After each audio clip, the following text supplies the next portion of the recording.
이 제목을 들으면 마음이 먼저 무거워질 수 있습니다. 하나님이 절대로 용서하지 않으시는 죄가 있다면 나는 어디에 서 있는가 괜히 두려워지기도 합니다. 그런데 우리가 먼저 붙들어야 할 것은 하나님이 용서에 인색한 분이 아니라는 사실입니다. 하나님은 돌아오는 사람을 외면하지 않습니다. 죄가 많아도 하나님께 나오면 은혜의 길을 열어주십니다. 다만 성경이 강하게 경고하는 것은 특정한 죄 목록 몇 개를 찍어서 너는 끝이라고 말하는 방식이 아니라 용서가 들어올 자리를 스스로 막아버리는 마음의 방향입니다. 회개를 거부하고 빛을 미워하고 끝까지 하나님을 밀어내는 태도는 결국 용서를 받아들이지 못하게 만들기 때문입니다.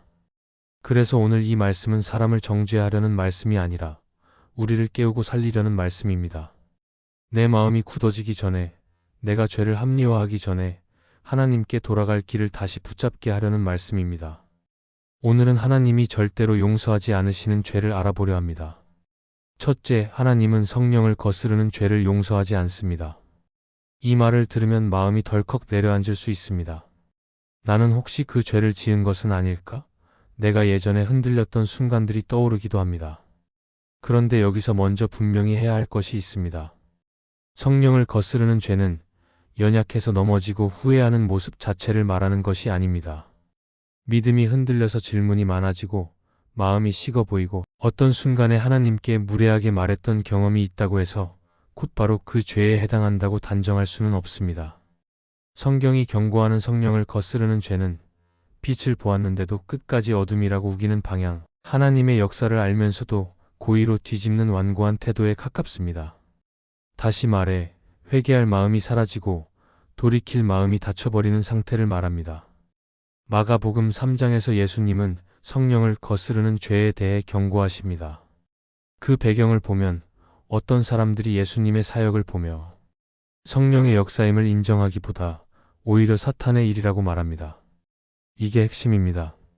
하나님이 하시는 일을 보면서도 마음이 너무 굳어져서 그것을 악이라고 규정해버립니다. 이것은 단순한 오해가 아닙니다. 잘 몰라서 실수한 것도 아닙니다. 어느 정도는 알고도 일부러 하나님을 밀어내는 태도입니다. 그래서 이 죄가 무섭습니다. 왜냐하면 이 태도는 결국 회개의 문 자체를 닫아버리기 때문입니다. 하나님이 용서하지 않으신다기보다 내가 용서를 받아들이지 않는 자리에 스스로 서게 되는 것입니다.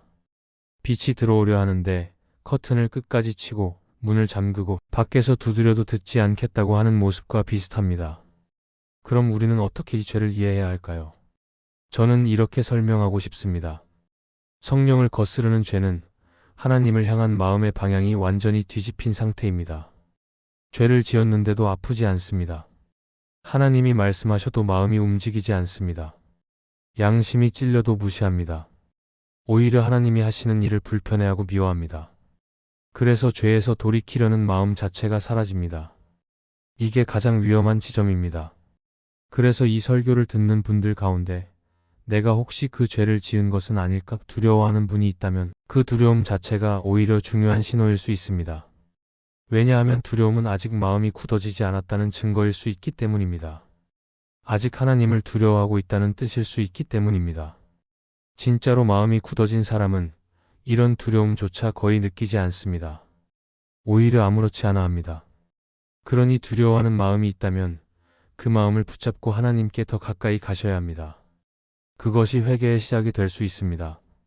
그리고 우리는 성령을 거스르는 죄가 무엇인지 알기 위해 반대로 성령을 따르는 모습이 무엇인지도 봐야 합니다. 성령을 따르는 사람은 완벽한 사람이 아닙니다. 넘어질 수 있습니다. 실수할 수 있습니다. 그러나 중요한 차이가 있습니다. 다시 돌아옵니다. 숨지 않고 하나님께 말합니다. 하나님, 제가 잘못했습니다. 제 마음이 삐뚤어졌습니다. 저를 다시 붙들어 주세요. 이렇게 나옵니다. 성령께서 주시는 책망을 미워하지 않고 결국은 그 책망을 통해 살 길을 찾습니다.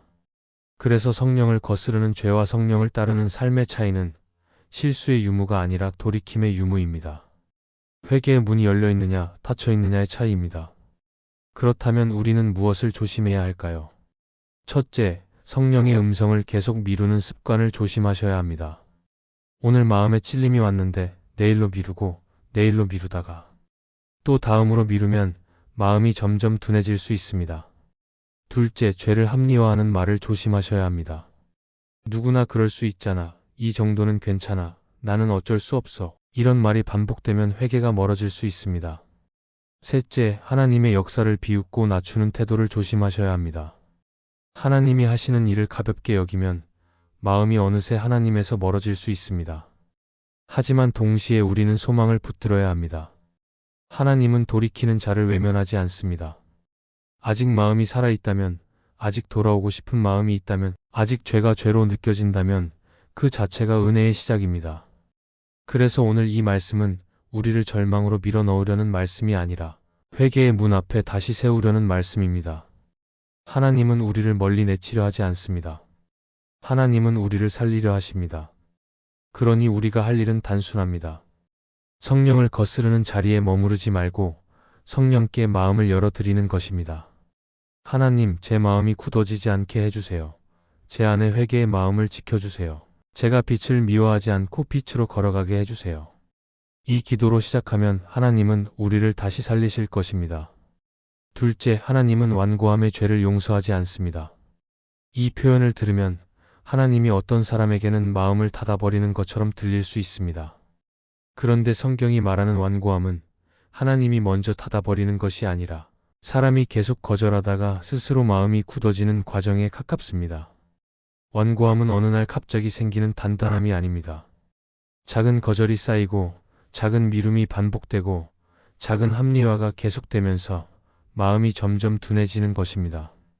처음에는 찔림이 있었습니다. 마음이 불편했습니다. 그런데 그 불편함을 계속 무시하면 언젠가부터는 불편함이 사라집니다. 그때가 위험합니다. 죄를 지어서 위험한 것이 아니라 죄가 죄로 느껴지지 않는 상태로 들어가기 때문입니다. 히브리서 3장에서는 마음을 완고하게 하지 말라는 경고가 나옵니다. 오늘 너희가 그의 음성을 듣거든 너희 마음을 완고하게 하지 말라. 이 말씀은 단순히 겁을 주는 말이 아닙니다. 오히려 살리는 말입니다. 하나님은 우리가 스스로 굳어지기 전에 지금 멈추라고 말씀하십니다. 지금 돌아오라고 말씀하십니다. 완고함은 결국 회개의 길을 막습니다. 회개는 하나님께 돌아가는 문인데 완고함은 그 문 앞에서 돌아서 버리는 습관입니다. 그리고 그 습관이 굳어지면 어느 순간부터는 문을 찾는 마음 자체가 사라집니다. 완고함의 죄가 무서운 이유는 겉으로는 멀쩡해 보이기 때문입니다. 큰 범죄를 저지른 것도 아닌데, 큰 사건이 터진 것도 아닌데 마음은 점점 하나님과 멀어질 수 있습니다. 예배는 드리는데 마음이 움직이지 않습니다. 말씀을 들어도 그냥 정보로 지나갑니다. 기도를 해도 입술만 움직입니다. 그러다가 어느 순간 하나님이 없는 삶이 더 편해집니다. 죄책감도 줄어듭니다. 그런데 이것이 좋은 상태가 아닙니다. 마음이 굳어지고 있다는 신호일 수 있습니다. 하나님이 무서운 분이라서가 아니라 내가 하나님을 못 느끼는 사람이 되어 가고 있기 때문입니다. 바로의 이야기는 완고함이 무엇인지 잘 보여줍니다. 출애굽기에서 바로는 하나님의 말씀을 계속 거절합니다. 처음에는 두려움도 있었습니다. 재앙이 오면 잠깐 마음이 흔들립니다. 그런데 잠깐 흔들리는 것으로 끝납니다. 상황이 조금 나아지면 다시 고집을 부립니다. 이 반복이 결국 마음을 더 단단하게 만듭니다. 여기서 중요한 것은 바로가 처음부터 끝까지 한 번에 무너진 것이 아니라는 점입니다. 작은 거절들이 쌓였고 그 쌓임이 완고함이 되었습니다. 우리도 비슷합니다. 하나님이 마음에 주시는 작은 찔림, 작은 경고, 작은 깨달음을 무시하면 마음이 점점 굳어질 수 있습니다. 완고함은 큰 죄보다 작은 무시에 의해 자라기도 합니다. 그렇다면 완고함은 어떤 모습으로 나타날까요? 첫째, 회개를 계속 미루는 모습입니다. 지금은 바쁘니까, 지금은 힘드니까, 조금만 더 지나고 나중에 이런 말이 반복됩니다. 둘째, 죄를 합리화하는 모습입니다. 나는 원래 성격이 그래, 환경이 그래서 어쩔 수 없어, 다들 그렇게 해. 이런 말이 마음을 단단하게 만듭니다. 셋째, 말씀 앞에서 변하지 않는 모습입니다. 많이 듣는데 삶이 그대로입니다. 넷째, 죄가 죄로 느껴지지 않는 모습입니다. 마음이 무뎌졌기 때문입니다. 이 상태가 계속되면 결국 용서를 받아들이는 마음도 사라집니다. 하나님이 용서를 원하지 않아서가 아니라 내가 용서를 필요로 하지 않는 사람처럼 살아가게 되는 것입니다. 그래서 이 본론에서 중요한 결론은 이것입니다. 완고함의 죄를 이기는 길은 지금 즉시 반응하는 것입니다. 크게 바꾸려고 하지 않으셔도 됩니다. 오늘 찔림이 왔다면 오늘 한 가지라도 돌이키면 됩니다. 오늘 마음이 불편했다면 그 불편함을 하나님께 그대로 가져가면 됩니다. 하나님, 제가 지금 마음이 딱딱해졌습니다. 하나님, 제가 미루고 있습니다. 하나님, 제 마음을 다시 부드럽게 해주세요. 이렇게 솔직히 말하는 것이 시작입니다. 그리고 작은 순종 하나를 선택하면 됩니다. 미루던 사과를 하는 것, 끊어야 할 습관을 끊는 것, 숨기던 것을 하나님께 내놓는 것, 다시 말씀 앞에 서는 것, 다시 기도의 자리에 앉는 것, 이 작은 선택이 완고함을 깨뜨립니다. 완고함은 단단해 보이지만 하나님 앞에서는 깨질 수 있습니다. 하나님은 돌이키는 마음을 멸시하지 않으십니다. 그래서 오늘 이 말씀은 우리를 절망하게 하려는 말씀이 아니라 마음이 굳어지기 전에 돌아오라는 초대입니다. 지금 돌아오면 됩니다. 지금 반응하면 됩니다. 지금 하나님께 마음을 열면 됩니다. 그때 용서는 멀리 있는 것이 아니라 가까이 있는 은혜가 될 것입니다. 셋째, 하나님은 값싼 은혜의 죄를 용서하지 않습니다. 이 말은 하나님이 작은 죄를 크게 벌하신다는 뜻이 아닙니다. 여기서 말하는 값싼 은혜는 은혜가 약하다는 뜻이 아니라 내가 은혜를 값싸게 만들어 버리는 태도를 말합니다. 하나님은 은혜로 우리를 살리십니다. 죄인이었는데도 받아주시고 넘어졌는데도 다시 세워주시고 돌아오면 품어주십니다. 그런데 문제가 생기는 순간이 있습니다. 그 은혜를 회개로 가는 길이 아니라 죄로 가는 핑계로 바꿔버릴 때입니다. 하나님은 어차피 용서하시잖아. 은혜니까 괜찮아. 이렇게 말하며 죄를 가볍게 여기고 계속 반복하는 태도, 이것이 값싼 은혜의 죄입니다. 하나님이 용서가 없어서가 아니라 내가 은혜를 죄의 면허증처럼 쓰면서 스스로 회개의 길을 끊어버리기 때문에 위험합니다. 값싼 은혜는 보통 큰 죄에서 시작하지 않습니다. 아주 작은 타협에서 시작합니다. 한 번쯤은 괜찮겠지. 이번만 넘어가자. 나도 힘든데. 이 정도는 봐줘야지. 이런 생각이 마음속에 자리를 잡습니다. 그리고 그 생각이 반복되면 죄가 습관이 됩니다. 처음에는 양심이 찔립니다. 마음이 불편합니다. 그런데 어느 순간부터는 불편함이 줄어듭니다. 왜냐하면 마음이 죄에 익숙해졌기 때문입니다. 그때부터는 죄가 죄로 보이지 않습니다. 오히려 죄를 끊는 것이 더 불편하게 느껴집니다. 이 상태가 값싼 은혜의 길입니다. 은혜는 나를 거룩으로 이끄는데 나는 은혜를 이용해서 계속 죄의 방향으로 가는 것입니다. 로마서 6장에서 바울은 아주 분명하게 말합니다. 은혜가 넘치게 하려고 죄에 거하겠느냐? 그럴 수 없다. 우리는 죄에 대하여 죽은 자라.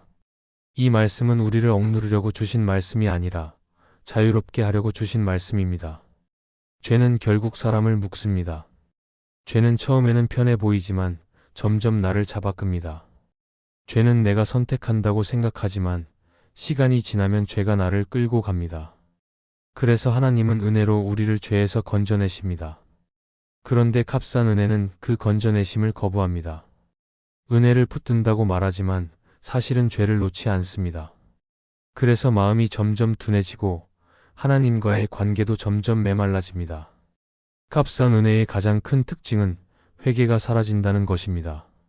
넘어져도 하나님께 돌아오지 않습니다.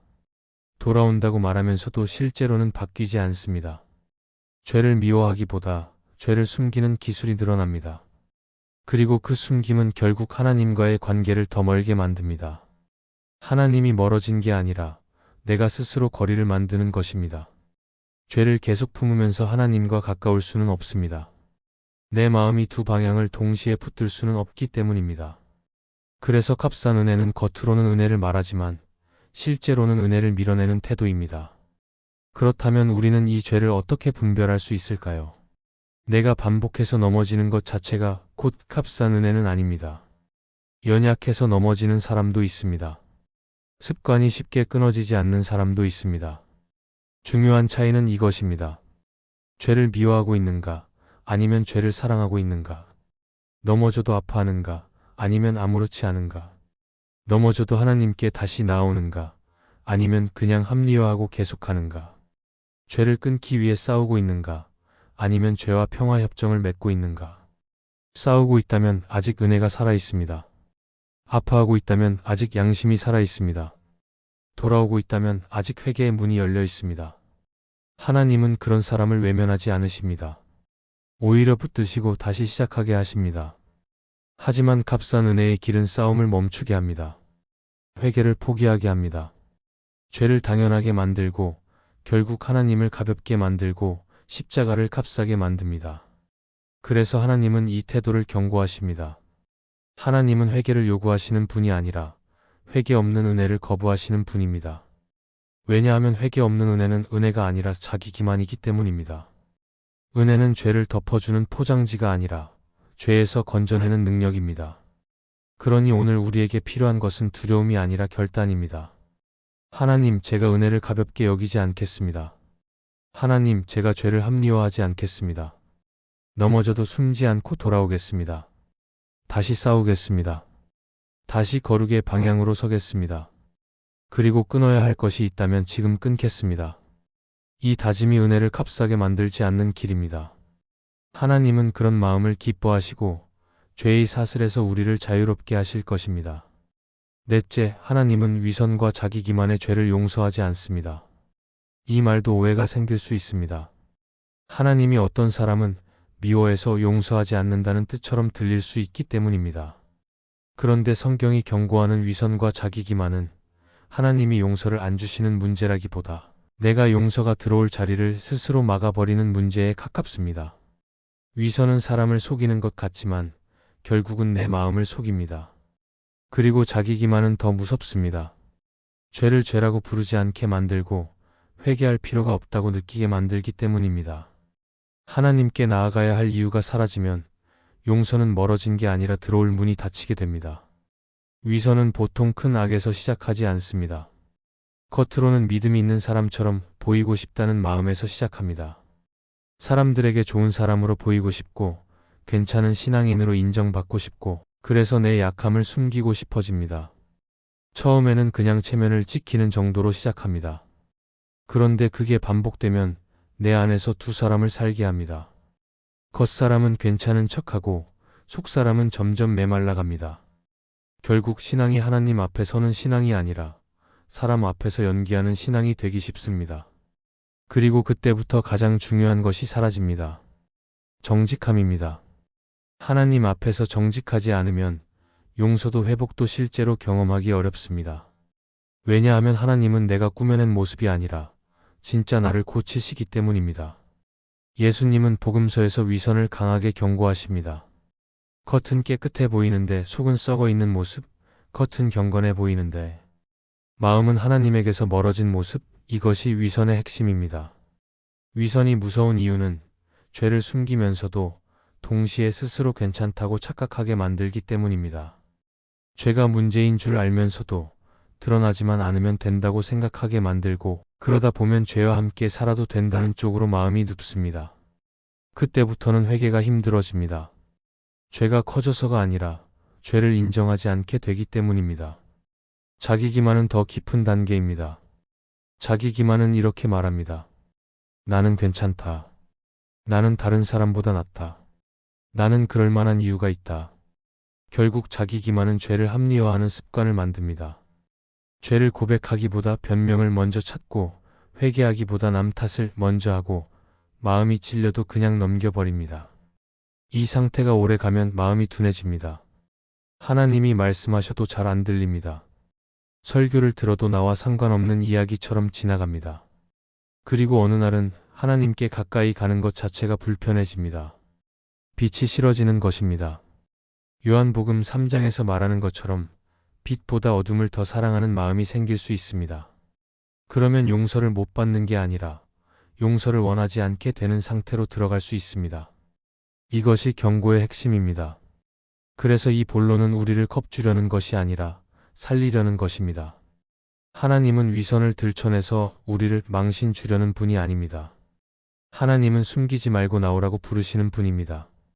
있는 모습 그대로 나오면 하나님은 그 자리에서 다시 시작하게 하십니다. 팀 켈러는 그의 책 기도에서 하나님께 나아가는 길은 자신을 포장하는 길이 아니라 있는 그대로 드러내며 은혜를 구하는 길이라고 말합니다. 결국 회복은 숨김에서 오지 않고 정직에서 시작됩니다. 그러니 오늘 우리에게 필요한 것은 완벽한 모습이 아니라 정직한 걸음입니다. 하나님, 저는 겉으로는 괜찮은 척했지만 속은 무너져 있었습니다. 하나님, 저는 죄를 숨기며 스스로를 속였습니다. 하나님, 저는 빛을 피하고 있었습니다. 이렇게 말할 수 있어야 합니다. 그리고 그 고백은 절망이 아니라 소망의 문입니다. 하나님은 정직한 마음을 멸시하지 않습니다. 드러내는 순간부터 하나님은 만지기 시작하십니다. 위선과 자기 기만을 내려놓는 순간부터 용서는 멀리 있지 않고 가까이 들어옵니다. 그래서 오늘 이 말씀의 결론은 하나입니다. 숨지 말고 빛으로 나오셔야 합니다. 그곳에서 하나님은 우리를 정죄하려고가 아니라 다시 살리려고 기다리고 계십니다. 이 말씀이 마음의 은혜가 되셨다면 좋아요와 구독으로 함께 해주세요.